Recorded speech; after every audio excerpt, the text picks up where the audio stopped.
Hello and welcome to my channel.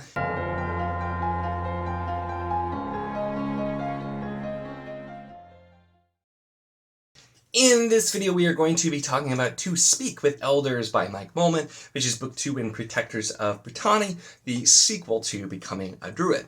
Now, I don't always do a dedicated video review for a book 2 in a series, just because it's a little harder to do a spoiler-free review of a book 2, and I try to mostly keep my videos spoiler-free to kind of just that way anybody can watch them.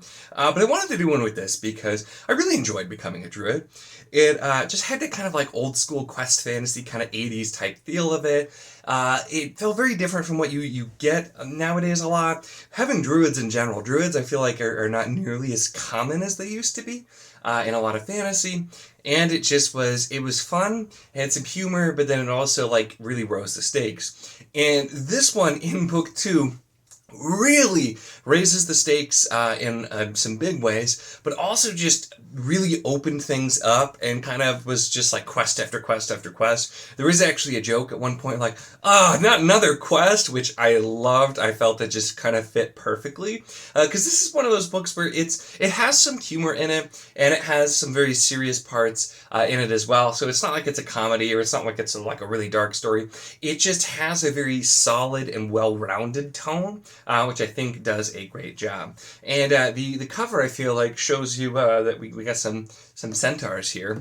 But this book picks up after, well, technically it's after Sins and Sorrows, which is book 1.5. I talked about that in a wrap-up, but just to mention really quick. So Becoming a Druid is the first book. Sins and Sorrows is a collection of some like shorter novellas. That's kind of a halfway point, including the main character Grame, whose first-person narrative that we're following in the main stories, but it also gave us some first-person narratives of several other characters to kind of show around what else is going on in some of the bigger parts of the picture.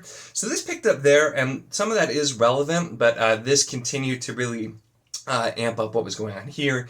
We get to see another island that has a very, very different set of druids and the way that they do things. We get giants and centaurs and just all kinds of stuff. And the sheer amount of magic and different bits and pieces here is just really cool, and I really like getting to explore that more in this one and really dig in, because we in the first book we of course have the anamorphing. The druids can become different animals, and so we see that, and then we're introduced to some runes that can do some stuff. We have the mind reading magic of a group of people.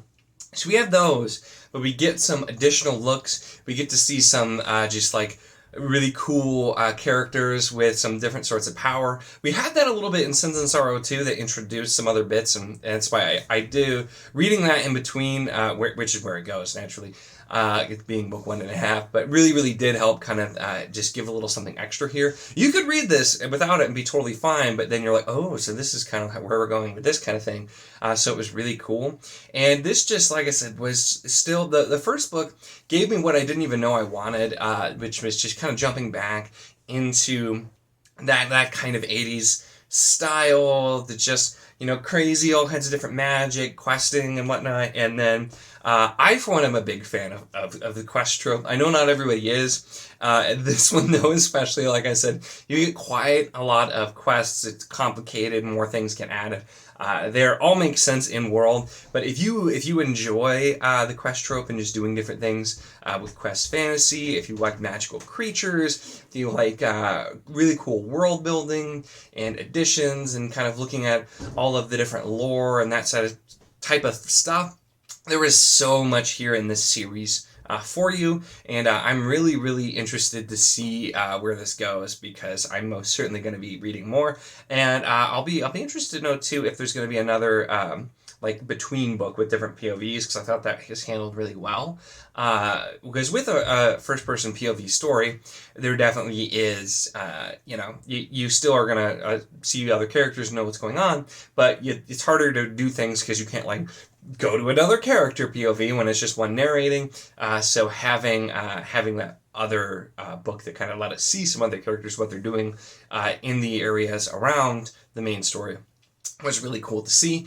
And this picks up, like I said, pretty much immediately and just works really, really well. We're digging deeper into all of the politics and the plots that are going on, and getting a closer look at potentially the big picture. All these just little nuggets of lore that are sprinkled in, and I really enjoyed this and had a great time with it. It's been a really fun series to go through.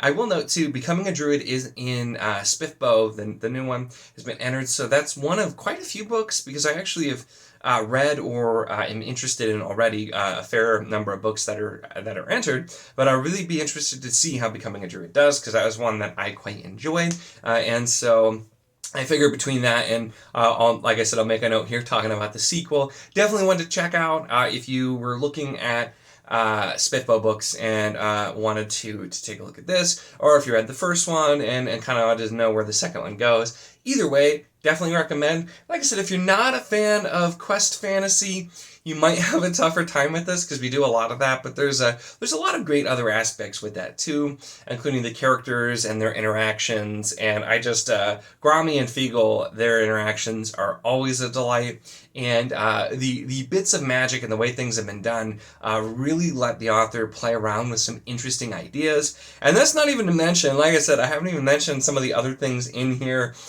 which to not to go any spoilers, but we find out about demons in this one too. So there's just so much more going on, so much magical creatures and stuff like that, and so really fun time getting through. Definitely one that I recommend.